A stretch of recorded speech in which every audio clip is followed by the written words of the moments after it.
asik, hal apa saja, bahas yuk! Oke, halo semuanya, apa kabarnya nih? Semoga kalian selalu baik-baik saja ya. Kembali lagi di acara kita, yaitu Bahas. Kenalin, nama aku Cinara Magadisa Irfanda Waliyah. Dan aku, Nadifa Novianingrum. Oh ya, teman-teman, kalian inget gak sih tentang pentas Amerta yang diselenggarakan oleh Teater Hitam Putih Semansa? Diva, inget gak sih tentang pentas Amerta kemarin? Iya, ingat dong Cin, aku juga lihat loh. Oh, aku juga lihat sih, Div. Iya. Kamu kepo gak sih tentang pentas Amerta itu apa? Wah, kepo banget nih. Nah, kebetulan banget di podcast kali ini kita datangkan tim THP, khususnya tim sutradara dan juga tim penulis naskah. Oke. Nah, kita langsung saja ya perkenalan Iya. terlebih dahulu karena seperti kata pepatah nih, Tak kenal, maka tak sayang. kalau udah kenal. Harus disayang dong. Oke, kakak-kakak bisa perkenalan diri terlebih dahulu dan Juga bisa perannya disebutkan sebagai peran apa ya. dalam Oh, iya. pentas seni Amerta. Halo semuanya, perkenalkan aku Wisma Dian Atika dari kelas 1145. Saya di sini sebagai penulis sekaligus sutradara dari naskah Serenata. Baik, untuk aku Galuh Indri Sayakti dari kelas 11 MIPA 3. Aku di sini sebagai asisten sutradara dari kedua naskah, yaitu naskah Serenata dan juga naskah Balada Sangkala. Wah, nah jadi di Bahas kali ini kita akan ngobrol-ngobrol nih seputar pentas Amerta. Sebelumnya kami mau tanya, gimana sih perasaan kakak-kakak ini setelah berlangsungnya pentas Amerta kemarin? Apakah merasa lega Iya. atau bagaimana? Ya rasanya senang sih, juga campur bangga, kita juga lega karena di proses 1 bulan itu tentu banyak tantangan ataupun rintangan ya, dan semua itu terbayar waktu kita sudah eval, kita sudah tampil dengan baik, dengan antusiasme yang luar biasa ya. Betul sekali, karena emang kita sebagai teater hitam putih ini udah lama banget nggak menampilkan acara-acara kayak gitu ya, jadi ini sebagai kebanggaan sendiri buat kita. Iya. Berarti setelah beberapa tahun nggak nampilin karena pandemi COVID, Iya, lalu betul dengan sekali. jargonnya I'll be back kembali beneran nih ya kan? Jadi beneran. Oh iya nih kak, kan ada banyak hal nih yang buat kita kepo seputar pentas Amerta ini. Kalau boleh tahu nih, kenapa pentas kali ini dinamai dengan pentas Amerta? Amerta sendiri kan artinya abadi, maksudnya tidak bisa mati. Nah, orang-orang, maksudnya orang-orang yang ada di Semansa atau di luar Semansa menganggap teater hitam putih ini sudah lama sekali vakum kan, emang dianggap mati suri lah istilahnya seperti itu. Nah, dengan ini kita ingin menampilkan suatu persembahan buat orang-orang yang ada di sini bahwa kita Masih ada. ya, kita masih ada, kita bakal abadi, bakal tetap ada dengan pementasan ini istilahnya membangkitkan lagi teater hitam putih yang sudah dianggap mati suri tadi. Sama juga ada jargonnya itu kan, the restoration of lost souls itu. Itu artinya kalau kita itu akan mengembalikan jiwa-jiwa yang telah lama hilang, karena selama ini kita bangkitnya itu bisa dibilang agak terlambat ya daripada ekskul-ekskul lain, karena untuk membangun THP sendiri itu kita tidak hanya dari keaktoran, masih harus ada musik, harus ada Banyak part-part sekali, lain ya. ya. Jadi semuanya itu ada di THP, dan untuk membangkitkan itu semua kita harus perlu kerjasama yang luar biasa ya, supaya pentas seperti kemarin bisa ada. Iya, wah keren banget artinya juga cinta itu.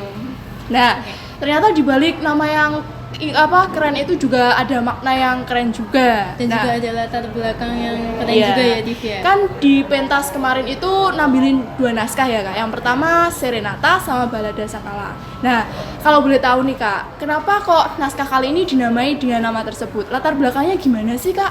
Oh ya, jadi sebenarnya itu kita hanya menampilkan 1 naskah ya waktu itu dari Balada Sangkala. Itu naskah bisa disebut sebagai naskah besar, dan Serenata itu naskah kecil. Karena naskah Balada Sangkala itu seperti naskah yang realis, kita jadi membuat naskah lain, jadi naskah kecil yang judulnya Serenata. Nah, naskah Serenata ini kita buat lebih banyak musikalisasinya sehingga jadi lebih berbeda gitu dengan naskah Balada Sangkala. ya, naskah yang awal itu. Jadi proses pembuatannya itu cukup kita bilang itu bisa agak mendadak gitu ya. Jadi waktu itu kita seharian itu kita bingung nih mau inspirasinya dari mana. Akhirnya saya dan Galuh itu bekerja sama, kita dapat musik judulnya apa? Taruh dari Nadine Amizah gitu. Kemudian saya dengarkan, karena dari malam itu saya merasa wah musik ini bisa nih buat dibuat naskah gitu. Jadi Jadi inspirasi. jadi 3 jam atau 4 jam sekali duduk itu saya menyelesaikan koreo dan naskahnya. Wah, keren, singkat banget loh Kak waktunya.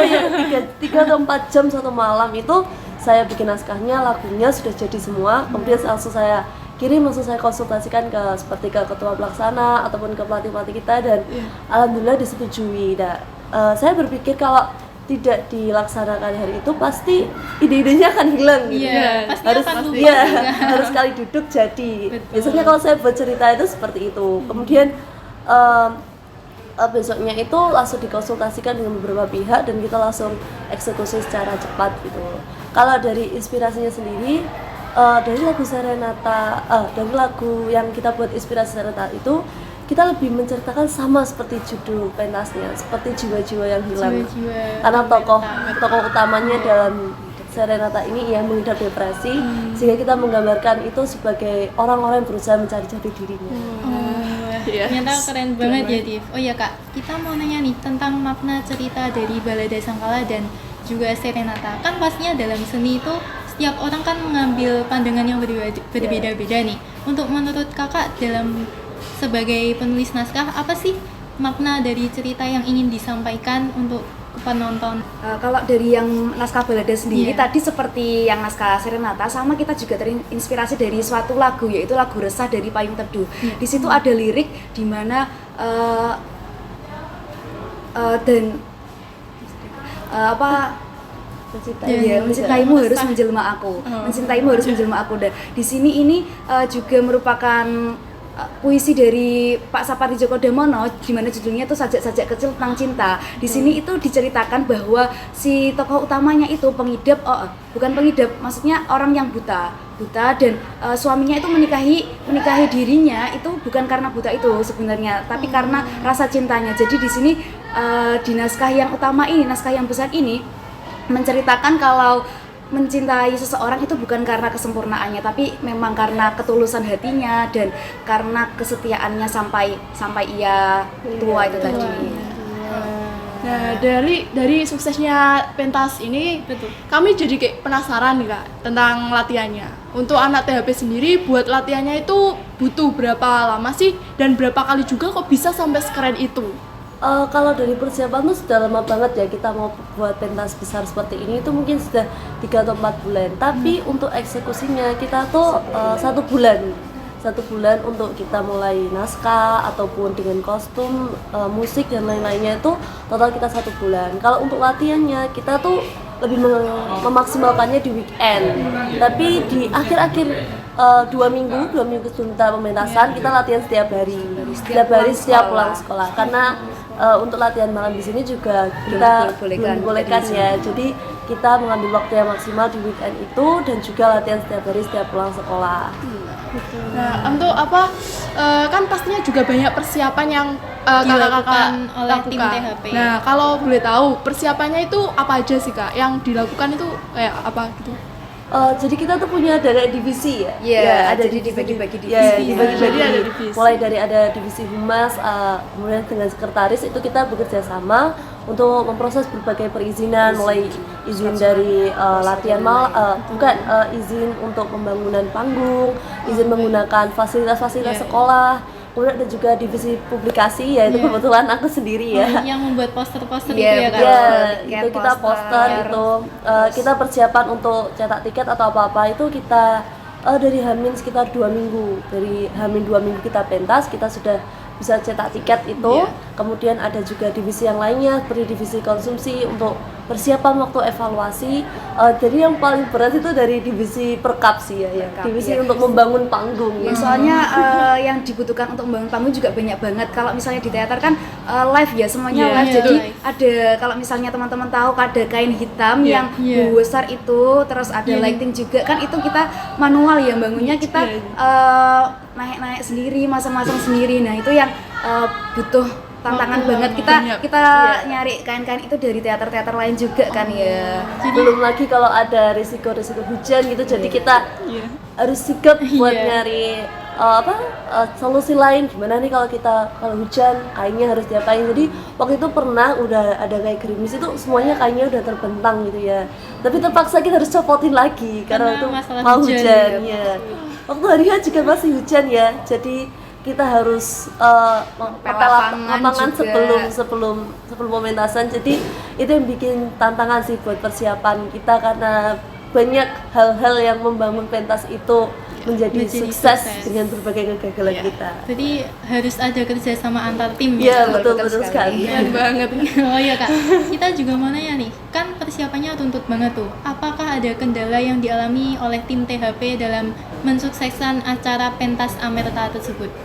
Pastinya ada banget, apalagi kalau di suatu naskah itu kan pasti memerlukan banyak pihak-pihak ya, antara lain yang aktor, musik dan lain-lain. Kan itu sewaktu latihan juga tidak semua pihak tersebut bisa ikut, bisa hadir. Nah, itu tantangannya di situ, perizinan dari orang tua yang mungkin orang tuanya kok setiap hari kita pulang Latihan, pulang telat maghrib dan lain-lain gitu ya. gitu. Itu kan pasti ya siapa sih orang tua yang nggak ya kan tidak bisa disamaratakan antara orang tua satu dengan orang tua yang lainnya. Lah itu yang mungkin menjadi kendala yang paling berat ya buat kita, karena suatu latihan atau suatu pementasan juga tidak akan jalan kalau tidak lengkap, orang-orangnya tidak lengkap gitu.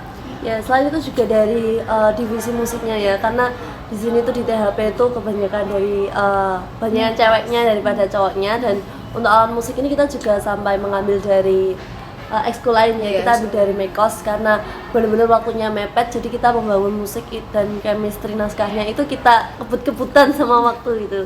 Jadi menurut kita ya kendala-kendala seperti itu ya sama tadi dengan kendala cuaca, kemudian pembangunan panggung yang ekstra karena kita harus membangun sendiri, tidak ada orang-orang Apalagi lainnya. itu pertama kali ya kita mengadakan pertama kali. pentas mandiri setelah beberapa tahun maksudnya. Jadi untuk kita minta saran kepada orang lain atau orang yang lebih bisa itu harus ke alumni di mana ada alumni dibantu juga sama alumni juga. sudah memiliki kesibukan sendiri. Jadi bagi kita sendiri itu sangat kesusahan di situ. Ternyata hektik banget ya Kak. Nah, dibalik kehektikan itu apakah kakak-kakak sendiri itu ada kegiatan lain misalnya les, tugas sekolah. Nah, itu cara kakak membagi waktunya tuh gimana biar seimbang antara latihan dan juga tugas-tugas yang lain? Kalau itu kebetulan kita alami sendiri ya, jadi kalau misalkan aku ada kegiatan biasanya digantikan dengan asisten sutradaranya untuk bantu running itu seperti kegiatan kita mulai dari awal sampai akhir, bagaimana naskah itu dipentaskan. Jadi kita sering gantian, kalau saya nggak bisa hadir digantikan oleh Galuh, nanti kalau Galuh tidak bisa hadir digantikan oleh saya. Itu pentingnya ada sutradara dan asisten sutradara untuk menghandle orang-orang yang ada dalam suatu naskah tersebut. Jadi gantian gitu ya, satu hari kalau misalnya yang satunya tidak bisa ya saya gantikan atau dia yang gantikan dan atau Bella juga. Kalau mungkin ada semuanya dalam kondisi yang kurang fit ataupun cuaca yang terlalu ekstrim, kita juga menghentikan latihan ya, karena daripada mengambil resiko, jadi kita mengatur waktunya sefleksibel mungkin lah ya, supaya apa yang kita jalankan tetap bisa efektif dan efisien. Oh iya, perlu kita apresiasi sih kerjasama dari tim THP. Nah, karya anak semansa ini juga tidak bisa diragukan lagi pastinya, karena keren banget. Sukses untuk tim THP. Terima kasih. Oh iya teman-teman, jadi pentas Amerta ini kan dari maknanya sudah abadi. Berarti terkenang selamanya ya di benak penonton yang menonton pentas Amerta tersebut. Dan juga dari banyaknya kegiatan atau persiapan yang hektik itu, ternyata tim THP bisa menghasilkan sebuah pentas Amerta yang sangat sukses sekali dan sangat diminati oleh banyak masyarakat. Oh ya Kak, fun fact juga nih, katanya tiket konsernya tuh terjual habis dalam 3 hari saja. Fun fact-nya lagi, kalau untuk Kota Semansa itu belum full 24 jam sudah habis. Wah. Jadi ya kita tuh kuotanya dibagi gitu ya. Ada untuk 75 anak Semansa sama 50 buat umum. Nah, itu yang buat Semansa tuh terlalu cepat habis. Jadi untuk kuota umum itu langsung kita masukkan jadi satu dengan kuota Semansa. Jadi dalam 3 hari itu tiket sudah habis. Dan itu menambah tiket sih. Menambah tiket Dari teman-teman kita sendiri juga banyak yang mendesak untuk ayo lagi.